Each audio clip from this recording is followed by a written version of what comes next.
The inner child is not a mystical or fanciful concept. It is a real part of our psyche. It represents all the memories, emotions, needs, and wounds we accumulate from childhood. It is present in us even if we don't always pay attention to it. When we were children, we were vulnerable. We absorbed the world without filters, learning how to love, how to defend ourselves, how to fit in, and also how to survive pain. Most importantly, at that time, we were dependent on our environment, on our caregivers, on their words, their gestures, their silences. Sometimes those people didn't know how to take care of us emotionally, not because they didn't love us, but because they were also broken. But that child inside you didn't know that. He just felt that something was missing: love, validation, attention, or security. But what happens when that pain is not processed? When we are told, "Don't cry, it's no big deal, the great ones aren't afraid," that repressed emotion does not disappear, it hides. And that is where the wound of the inner child is born. How do these wounds manifest themselves today? Sometimes we act in ways we don't even understand. For example, you're afraid of rejection, and so you avoid deep relationships. You need constant approval, and you exhaust yourself trying to please everyone. You have a hard time setting boundaries because you were taught as a child that saying no was being mean. Or you demand perfection from yourself because you felt you were only loved when you did things right. Maybe you're hypersensitive to criticism because part of you still fears you're not enough. Maybe you put off your dreams because you think you don't deserve them, that you're not worth enough. Sound familiar? These are the traces of the past trying to protect you. But you are no longer in that environment. Today, you have the power to choose differently. These behaviors are not your failures.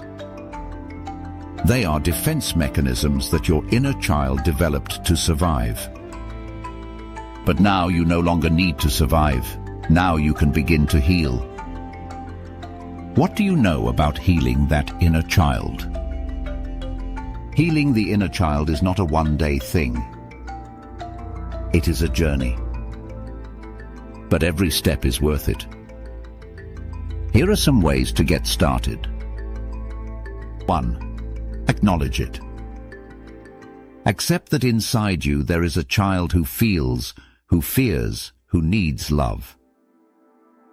Don't ignore it. 2. Listen to it. Ask yourself, what did I need at that age? What hurt me and I could never express? 3. Embrace their pain. Allow yourself to cry if you need to. It's not weakness, it's release. 4. Write to him or her. You can write a letter to your inner child. Tell him/her what no one told him/her. It wasn't your fault. You did the best you could. I love you just the way you are. 5. Do things that make him/her happy. Remember what you liked as a child.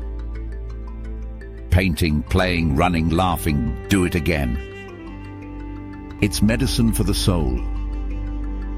6. Visualize it. Close your eyes for a moment.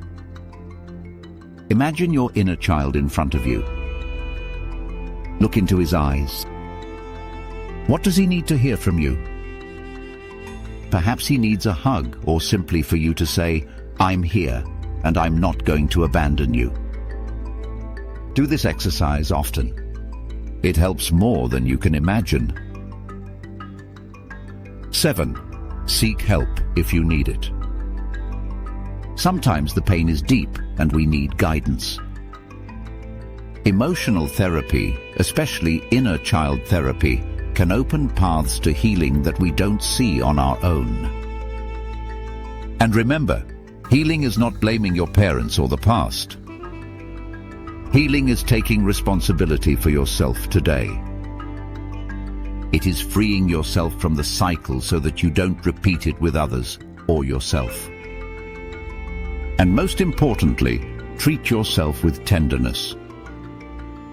The way you talk to yourself can be a refuge or a replay of the pain. Choose to be your own safe home. I too had to look inward. For a long time I ignored that pain. I told myself it's over, it doesn't matter. But it wasn't true. It did matter. And it still does.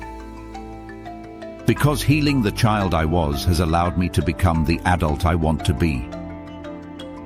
Today I can set limits without guilt. Today I allow myself to rest. Today I love myself even if I am not perfect. Healing doesn't mean you will forget the pain. It means it no longer controls you.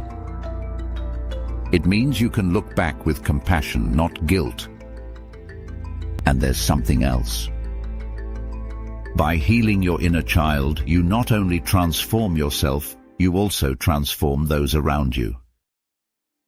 Because a person who loves themselves, who takes care of themselves, and who honors themselves, spreads that healing. Your children, your partner, your friends, and everyone else will benefit when you decide to heal. What is not transformed repeats itself. But you can be the breaking point. Your inner child doesn't need you to be perfect. It just needs you to listen to it. To be present. To tell it you're not alone anymore. And believe me, when you start healing inside, everything changes outside. Healthier relationships, stronger self-esteem, a more authentic life. Are you ready to embrace your inner child? If this video touched your soul, share it. Subscribe to continue exploring this path of healing and growth. And remember, healing is an act of love, and you deserve to live in fullness. See you in the next video. Like, comment if you feel identified. May your inner child today, at last, receive that hug he/she has been waiting for so long.